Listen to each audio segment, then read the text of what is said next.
अस्सलाम वालेकुम। मेरा नाम शनाज है। मेरे 9 बच्चे ने। किसी के डेरे ते बैठे हैं, बड़े औखे मजदूरी करके बच्चे पाल रही हैं। बच्चा बीमार है मेरा और उसकी दवाई जोगे भी नहीं लभदे पैसे। उन्होंने डेरे ते बैठे, उन्होंने सानू उठा छड्डिया, किसी के डेरे ते चले गए हैं। असीं किसी के डेरे ते बह के काम करते पे, गोया शोया सट के थप के अपना गुजारा करने हैं। बच्चे की कल भी दवाई लैन गए, उन्होंने लिख के दे छड्डी, साढ़े कोल पैसे कोई ना। बड़ी मजबूरी, औखा वेला पास कर रहे हैं। बच्चों की ना जुत्ती है ना कपड़ा है, बड़ा औखा टाइम पास हो रहा साडा।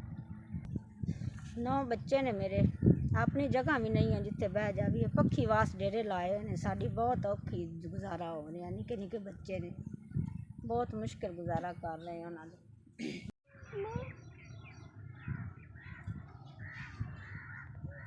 जूंदे रहो वसते रहो। तुहाडा 10,000 रुपया अगे इस महीने 3 तरीक ते गलिया जी, 8वें महीने की। हुण तुस 6,250 गलिया। जूंदे रहो वसते रहो भैणा भरा, जिंदगी हो तुहाडी। जूंदे रहो वसते रहो। मेरे 9 यतीम बच्चे ने। मेरा तुहाडे नाल सिलसिला चलदा पिया। अल्लाह जूंदे रहो वसते रहो। मेरे खावंद नूं फौत होया 8 महीने हो गए। तुसीं मेरा ख्याल यतीमां दा करदे पे। अल्लाह तुहाडा करे भला।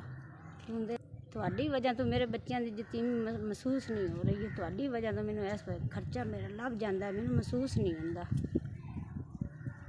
मेरे वीरों, मैं तुहाडा शुक्रिया अदा करनी हाँ। इस महीने तुसां 16,200 रुपया 50 गलिया। जूंदे रहो वसते रहो। चाची शुक्रिया।